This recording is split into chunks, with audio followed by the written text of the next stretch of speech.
Je suis optimiste comme je vous l'ai toujours dit, quand les Congolais, les politiques congolais sont déterminés à faire du bien, ils le font, ils arrivent à étonner le monde. Et nous avons démontré qu'en peu de temps, on était en mesure d'avoir l'accord du 18 octobre à la Cité de l'Union africaine.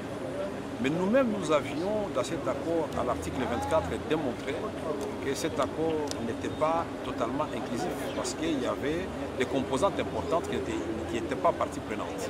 Mais ici, en peu de temps, nous avons réussi à signer maintenant un accord où il y a toutes les composantes. Opposition politique signataire au dialogue, la majorité présidentielle, la société civile, les signataires et non signataires, les rassemblements, les fronts, pour le respect de la Constitution. Je suis confiant que de la même façon que nous nous sommes surpassés pour avoir cet accord, nous allons nous surpasser pour cet arrangement particulier qui est au fait un document des modalités d'application de l'accord, puisque ce sont les hommes qui vont animer les organes, les institutions, ce sont les hommes qui commettent les fautes, ce sont les mêmes hommes qui doivent se surveiller. Le pouvoir doit arrêter le pouvoir. Nous aurons le président Kabila qui va continuer à demeurer président de la République jusqu'à l'élection de son successeur, mais en même temps nous aurons dans le même arsenal institutionnel le président Etienne Tshisekedi qui sera président du conseil de suivi de l'accord et du processus électoral. Le gouvernement sera dirigé par un premier ministre présenté par les rassemblements, c'est-à-dire l'opposition, mais il y aura dans le même gouvernement des vice-premiers, des ministres venant de la majorité de l'opposition au dialogue et de la société civile. On aura Montesquieu, c'est-à-dire le pouvoir va arrêter le pouvoir. Nous allons nous surveiller puisque le peuple va nous regarder. Nous avons dit que nous allons lui donner des élections plus tard le 31 décembre 2017. Vos compagnons du 18 octobre qui ne sont pas avec vous, vous étiez le représentant de l'opposition lors de ces discussions-là. Il y en a qui ne sont pas avec vous aujourd'hui, mais vous crédibilisez ces deuxième round.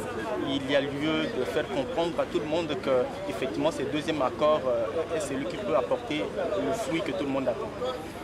Cet accord a été salué par la composante la plus importante que vous oubliez. C'est le peuple congolais. Quand le peuple a dit oui, qui que vous soyez, vous devez vous effacer. Quand il s'agit de l'intérêt supérieur de la nation, est-ce que le 31 décembre, la nuit, quand nous avons signé, le peuple était content, oui ou non? Le peuple a considéré que c'était son cadeau. Vous, les gens des médias, vous êtes bien placés pour le dire. Alors, je voudrais nous inviter nos amis qui hésitent encore à nous rejoindre dans le train de la démocratie, de la paix, du développement. Puisque pour ceux qui pensaient que moi je suis venu ici pour défendre des individus ou des positions de certains de nos amis ou ma position personnelle, mais qui se détrompent parce que nous nous battons pour les valeurs de la République. La paix, la démocratie, le développement, la sécurité. C'est inacceptable que nous continuions à discutailler ici à Kinshasa pendant que les gens meurent dans le Grand Nord, au Kivu, pendant que les gens meurent au Kasaï, pendant qu'il y a des inondations à Goma. Mais qui empêche le gouvernement de s'occuper de ces questions-là? Puisque dans l'accord, nous avons veillé à ce qu'on ne dise pas que le gouvernement démissionne immédiatement après la signature. Donc au moment où nous parlons, Sami Badibanga est ministre, et ces ministres sont des ministres à part entière. Vital Kamerhe ne les empêche pas de travailler. Il y a du travail à Goma, il y a du travail à Beni, il y a du travail à Kinshasa, il y en a au Kasaï. Messieurs, travaillez jusqu'au dernier jour. Faites comme François Hollande.